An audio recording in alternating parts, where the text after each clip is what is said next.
All right. This is another episode of Zachary the Intern, where we talk theology, where we talk hip hop, where we talk culture. Today on the show, I have my Grimkey Seminary brother live and direct from the hometown of the great Michael Jordan. That's right. Number one Wake Forest fan in the world. Absolutely not. Absolutely not. The other Mr. Carter, Julian Carter. What's up, dude? What's going on, bro? Nothing much. Thanks for coming on the show. Julian is only my second or third guest. I'm finding it impossible to get people on camera. People are a little camera shy. I've told people, hey, you can come on and talk about whatever you want, talk about your passion, talk about whatever you're doing in life, but nobody wants to. So Julian was willing. I'm thankful. Julian and his wife, Jenny, have hosted me at their house. I really appreciate our friendship. I met Julian my first intensive. That wasn't your first intensive, was it? Yeah, it actually was my first intensive, so. Okay. First intensive, Grimkey Seminary. I'm going to shout them out a few times. New grassroots seminary started from the ground up. That both of our churches have partnered with to send us and get us some theological training. Julian, let us start off. Tell us a little bit about yourself, a little bit maybe where you're from, and how did you meet the Lord? Yeah, man, I am from Apex, North Carolina. So little small town right outside Raleigh, North Carolina. Well, it's not so small anymore. It's blown up. But yeah, outside Raleigh, capital of North Carolina. Lived there. My dad, my brother. I've got an older sister that lived with me, and grew up there. And how I met the Lord, man. So my parents, spiritual folks. I think my dad more so leans probably Jehovah's Witness. So, but I wouldn't say is a practicing Jehovah's Witness. And my mom was more so a spiritual person going up and leaned to Christianity. And so, man, I grew up in a house full of Bibles that were never opened. So I grew up always believing that there was a God, just not knowing who that was. And so my first love on the planet is probably basketball. And so there's a little basketball court right down the street from the house that I grew up in. At 365, if you wanted to know where I was, that's probably where I was. And so, man, this church not too far from my house was actually doing an outreach in town, and they came down to the basketball court, some folks from their church, and they just started sharing the gospel with us, telling us about who Jesus was. And I remember one of the men of the church shared the gospel with me, and I was just kind of like, finally, somebody telling me who this God is my parents were always talking about. And so that day I came to know the Lord. And I was about 9 years old at that point. And so, I've been known the Lord since I was 9, and been walking with him probably strongly since college. But yeah. Yeah, so that's awesome. Little church doing outreach. That's pretty cool, that church. I didn't know that part of your testimony. That's awesome to hear. They were out, they were going, they were out in the mission field rather than sitting in the incubator. Did you play basketball? And I'm trying to make this podcast not overly theological. I almost want it palatable for the common person. So I'll bring in stuff that's not theology. Did you play basketball through middle school, through high school, through Oh man, I loved basketball, but my sport in school was football. So loved basketball, but I was more of a football player naturally. And then of course I played with my friends and a lot of my guys that were on the team and stuff, and we would play all the time. But my sport ended up actually being football. So. All right, I joked. I mean, he caught it. I joked he's not a Demon Deacon fan. You know what? I did not even plan this. I promise I didn't plan this. It hit me a few minutes ago. I am wearing one of my favorite coffee shops, ironically, out of Winston-Salem. Say So Coffee, if you'd like to sponsor this, if you ever see this. He's not a Demon Deacon fan. Who are your teams for basketball and football? I mean, I'm a Tar Heel. So I'm a Tar Heel. College basketball, college football, college baseball, college badminton, uh, Did you say badminton? badminton, women's soccer. I'm a Tar Heel. So I pull for the University of North Carolina at Chapel Hill in every sport. So yeah. Did your wife grow up? Was she a UNC fan growing up, or is she more nominal? No, she had three brothers growing up, and one actually went to UNC, another went to Chapel Hill, another one went to one of the local schools in East Carolina. So she's kind of indifferent, but she's joined me in my Chapel Hill fandom and kind of embraced it now. So That's cool. yeah. Just a disclaimer for whoever's watching. Coming from the West Coast, and then I spent a few days with Julian in his state, and I've been out there a few other times. I like asking people from the South questions about sports because I feel like on the West Coast, no matter who you talk to, if they're a fan of a team, for the most part, we're more fair weather fans out here. I think West Coast sports fans are honestly the weakest. And I remember being in North Carolina. I think I was near like High Point or something, and I drove by a corner store, and the entire thing was Tar Heel blue, like just the whole wrapped around, and then they had a big old like the mascot on the building. And I was like, that's literally a corner store wrapped in Tar Heel blue. So it was fascinating. You never managed to make it to Chapel Hill, did you? No, we kept. I wanted to. I kept. No. Yeah, bro. The fire trucks are Carolina blue. The street signs are Carolina That's blue. hilarious.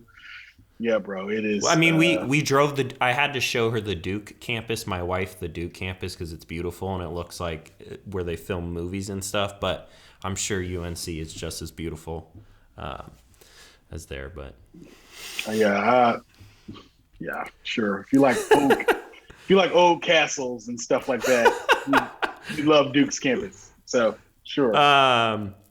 Back to the scheduled programming. So you met the Lord at 9.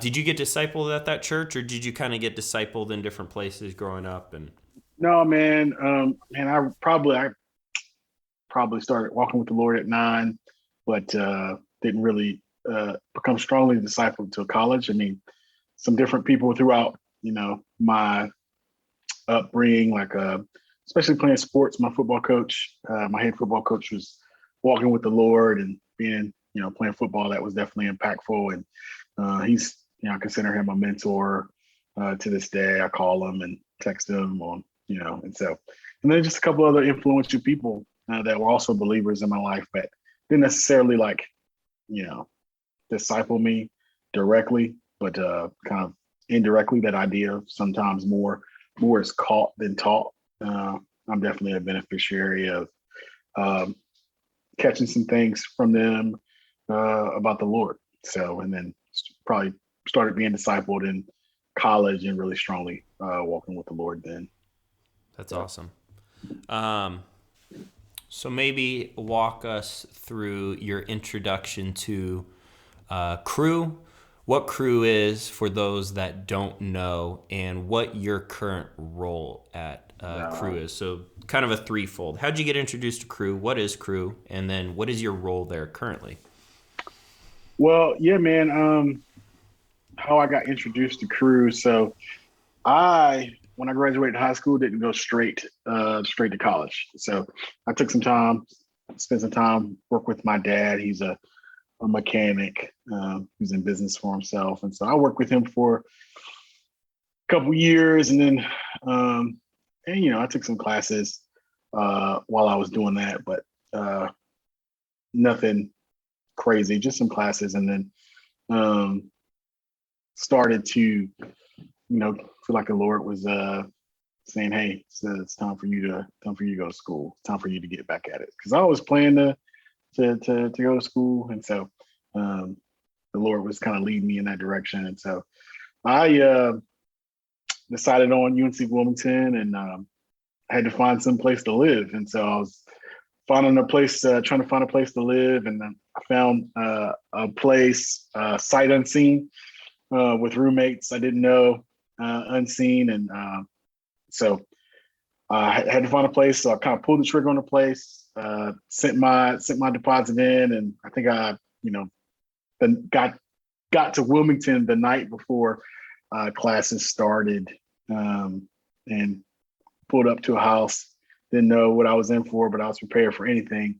Pulled up to a house, man. It was like 5 other people living there. Everybody had their own space though, and plenty of bathrooms. But everybody had their own space. So I pulled up to this house, man. I didn't know what to expect, and ended up in the house, man, with like 5 other believers, and 4 of them were involved with this thing called CRU.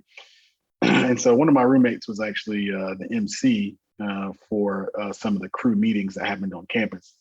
And so he invited me the day of. So CRU, I got there on Tuesday night. Class started on Wednesday. The first CRU meeting was on a Thursday. And he invited me. He said, "Hey, man, I'll drive you." I was like, "All right, sure, I'll come." And so I went, and I've been going ever since. So that's kind of how I got involved. My roommate invited me. I moved into this house with all these believers, and a lot of them were involved in CRU. So that's awesome. That's great. Yeah. I had heard about what Campus Crusade was, and then when I met you, it obviously is it like formally been shortened to CRU, or that's just like that's the informal way people speak of it? It used to be the informal way of it. It's still Campus Crusade for Christ, but in the United States, the name's just CRU. So it's like, it would be like Campus Crusade for Christ. And then CRU is like the name of the U.S. ministry. So in the United States. Okay, because they're international, right? Yeah, they're international. So in the United States, it's CRU. But if you're looking up some legal document, it's probably still going to say, Campus Crusade for Christ. Yeah. Okay, so explain in short what you guys do. Man, that is. I know it's probably a big question. Actually, a task. Answer it as much as you like. All right, that's great. So, man, CRU is an international ministry, and it's the best way to think of CRU probably is a big, huge tree with a lot of branches. And so there's probably 60 to 70 different parts of CRU. And so, I work for one of the branches that I work for is the campus part. And that's probably why they changed the name too, because, Campus Crusade for Christ doesn't fit all the other ministries. And so I work for one of the branches I work for is the campus part. We've got a family ministry. We've got an athlete ministry. We've got, at one point in time, we had a magic ministry. A what? Magic ministry. Andre Cole. He was this Christian magician, and he used his magic to spread the gospel. That's cool.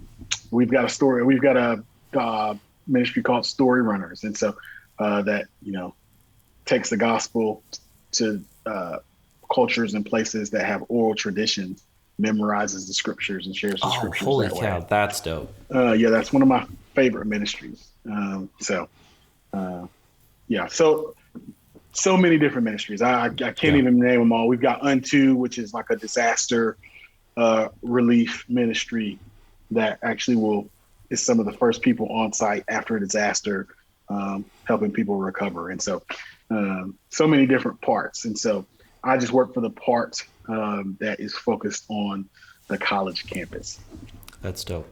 Yeah. And what do you guys do there? Because you are at your alma mater, right? I am a graduate of the University of North Carolina, Wilmington, and I also work there. So right now I serve as the team leader for our team. So our staff team, we have staff on several different campuses in the area, from Wilmington to University of North Carolina, Pembroke, to some community colleges.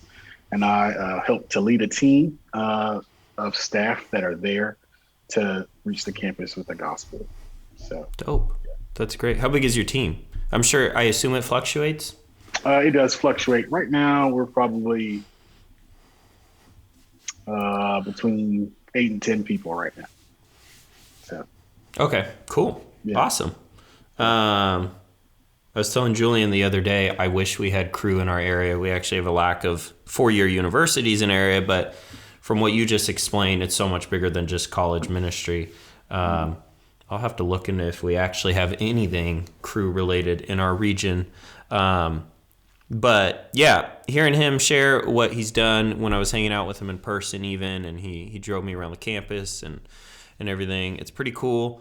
And I think a piece of why I wanted to have Julian share a little bit is because obviously, as all age groups are trying to think of the wording, are pivotal to discipleship. I think obviously college aged people are extremely Yeah. key in the age groups for when discipleship probably takes birth or really starts to saturate the heart and the soul. So I wanted to have somebody on that also works with college age people.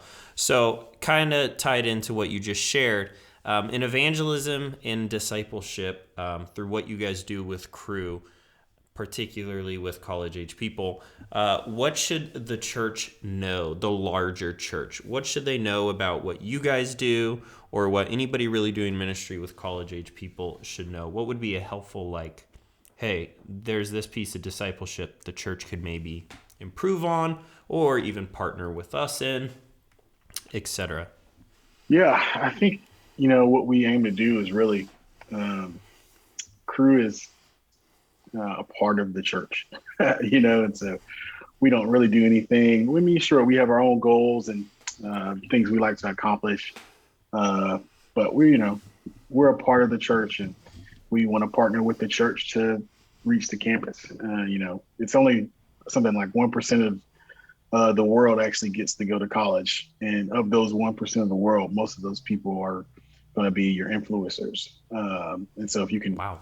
one of the old school sayings of Crew, and I think it still remains true today, is that you can reach the campus today, you can reach the world tomorrow. And so, I think part of that has come to pass and been true, especially in our life. And there are a lot of the leaders that have gone on to graduate are business leaders, are government leaders, or organizational leaders, and hopefully their influence is able to, spread the gospel in their context. And so for us, I think evangelism, man, what would I advise the church to know about evangelism?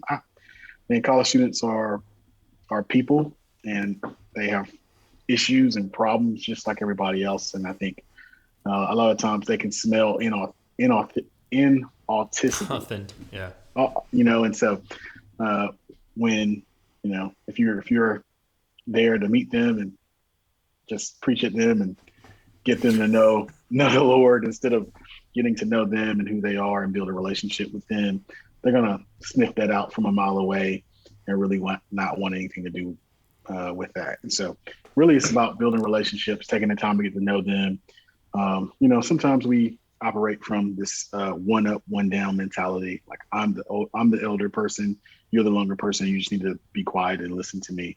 And so that doesn't work. That I doesn't thought you were work. about to say that's what we do and that No, works. I that was like, doesn't work. wow, you. That doesn't work. And so, man, I would say if I was advising the church on how to do evangelism and discipleship, it was especially the college students. It's really to get to know students uh, well, deeply, let them be who they are before you try to correct them or give them some sort of gospel knowledge you've obtained.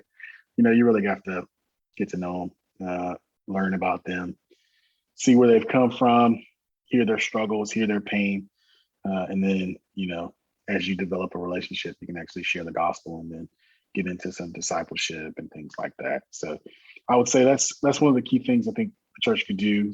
We don't operate from this one up, one down mentality. We really try to walk beside college students and then help them know the Lord. So, and I think that goes for evangelism, definitely discipleship. Because once you've built that relationship with them, you can kind of introduce them to spiritual things and who Jesus is. So That's great. Will you touch on a little bit what you've shared of how you guys partner with the local church, or how you complement each other? Because I love the emphasis that CRU puts on that. It's pretty I don't know if impressive is the word. I think it's necessary and biblically consistent. So I love it. Will you share a little bit how you guys partner with Yeah, local man. church? Yeah, we partner in Wilmington. We try to partner as best we can, and so all of our student leaders on campus. So we have a recognized student organization on campus, and then we have leaders that we train. We try to train and equip to share the gospel, lead community groups, small groups, servant teams, or teams that are serving the campus in some capacity. And we require all our student leaders to be plugged into a local church. Um, all our staff are required to be plugged into a local church.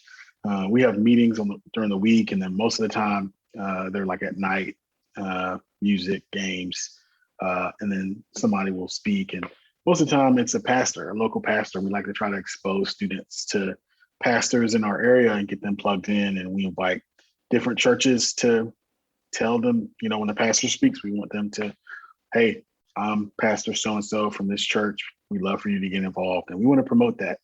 And so we try to promote things that the churches are doing in the area. We just want to partner really well. And likewise, we invite the church into a lot of the things that we're doing.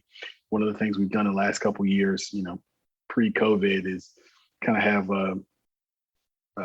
a progressive dinner. You know what that is? A progressive dinner? I learned about it recently, but now I do. Yeah. So we like we'll have different churches host different parts of a meal. Oh, that's dope. To get in. So we'll start at so and so's house, who might pastor this church, and then we'll move along just to get students to know pastors and the local church and things like that. So yeah, man, I think what we do is a part of the church, and that's how we view ourselves. And so we want to partner with the church well where we can, and always be looking for ways to get students plugged into the church and things like that. So yeah, we love the local church, and we don't want to move apart from the local church. So That's great.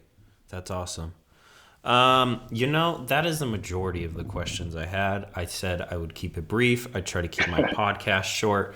My final question I'm asking every guest, and every guest when I'm done with the Q&A, I asked my wife the other night, and I won't embarrass her too bad.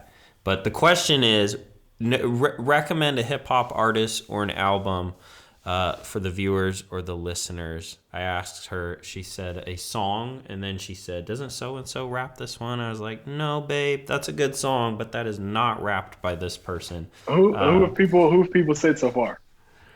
Well, here's the thing. You're only the third guest. The first guy, my buddy Aaron, I forgot to ask, but I know me and you drove around and listened to quite a bit of hip hop when we were together at school. So I know you'll have a good recommendation. It doesn't have to be your favorite hip hop artist or necessarily your favorite album. Maybe somebody you want to give some exposure to.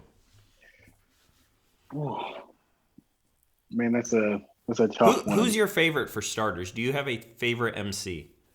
Ooh, I mean, my absolute favorite MC is Jay-Z. Okay. Like, I thought so. I thought you said that. I just couldn't remember. Yeah. Man,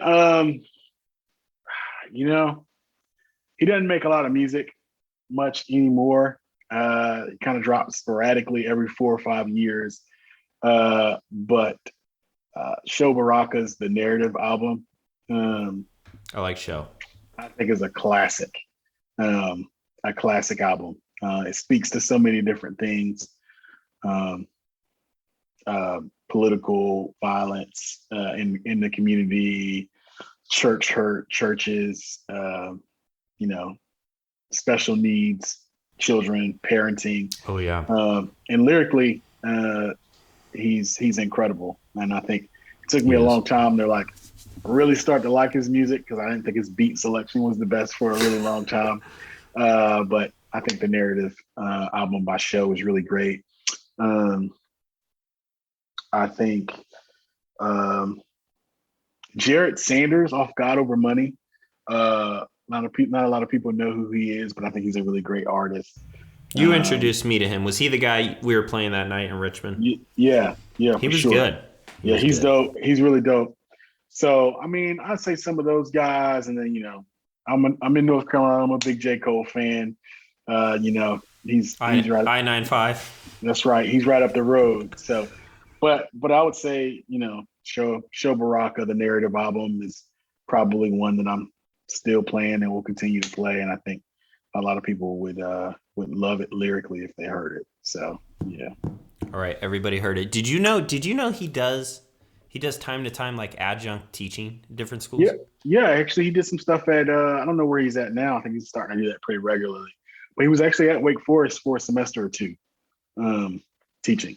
So, yeah, that's funny. Yeah, he's good. I remember hearing. I can't remember. Maybe it is the narrative. I don't remember the titles, but I remember like, man, he's on point. He's probably slightly provocative for some of the more conservative church, which I think is good. I think he's solid, and he's just like, I think he says good, healthy stuff that people need to hear, whether they want to or not.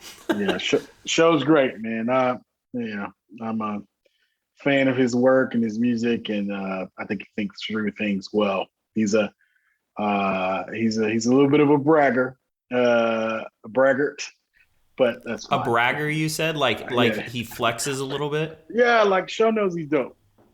And he's not afraid to tell you. So, but that's I kind of like that a little bit. So that's true. Yeah. Best. All right. Last question. Best. Have you been? I don't know if you've been. I stopped probably going to live shows 4 years ago. Best live artist you've ever seen? Oh man, best live, bro. That's really tough, bro. I mean, It's been a while for me. Yeah, bro. I've seen a lot of shows. I would love to. I told my wife the last artist I really want to see live is J. Cole. It's just like hard to find a buddy that's like willing to go and stand in the back while a bunch of like young folks are getting rowdy up front. So I'm like, but if I could find J. Cole in the right setting and just like sit in the back, I'm like, he looks amazing live. I don't know if you've seen him, but I can't remember if I've seen him or not. I've been to Jay shows. I mean, I've seen Drake in concert. I've seen a lot of people. You've seen Drake? Where? Oh, really? Yeah, he was in Greensboro. I got a chance to see him. Honestly, man, he was great. He was great. It was probably second album. Okay. So Take Care. Early on. Take Care was out. Yeah. I saw him. So I don't know, bro. That's a tough one. I don't know if I have enough juice to answer that. Yeah. That's funny. Did I tell you about the time I saw Vince Staples and what happened? Nah. I saw Vince Staples. Was I there for Vince or was he? No, Vince was opening for Schoolboy Q, and I went to see Schoolboy Q when I was like 19 or 20, and I'm like level with the stage. It was at a theater here in our area. And the where I was standing was level with the stage, but then there was like a second floor balcony, and then a main floor. But I just happened to be like eye level with Vince, and then I was kind of for some reason standing in this area where like nobody else was. I'm kind of like the cranky hip hop guy that will stand in the back and not raise his hand and everything. So I was like standing there near the sound booth, and Vince, who's kind of obnoxious and treats it more like a punk rock concert, he goes, hold up, stop the music. And he goes, that expletive guy standing right there, not raising his hand. And I looked around genuinely like, am I the only one not raising my hand? And I looked, and within like 30 feet, I was the only one not raising my hand. He goes, that dude thinks he's too cool to be raising his hand or whatever. He goes, we're going to restart, but that dude needs to like drop his hand when the beat drops or whatever. And I'm like, oh, he's really talking about me. So he was opening for Schoolboy Q, but I was completely convinced like, oh, I'm the only one in proximity not raising my hand. But Vince was a good concert, a little rowdy, but yeah. Anything you want to say before we shut this down? No, man, I'm good. Thanks for having me, bro. I appreciate you having me on your show. give me some time. So it's always good to hang out with you, man. I appreciate it. You too, bro. I will. I'm gonna end this. Thank you for listening. For all those that did listen, you can find this anywhere you listen to podcasts, or you can find it on my YouTube channel, comically titled Zachary the Intern. Though I'm not an intern anymore, I thought it was fitting. Yeah. And everyone have a great day. Peace.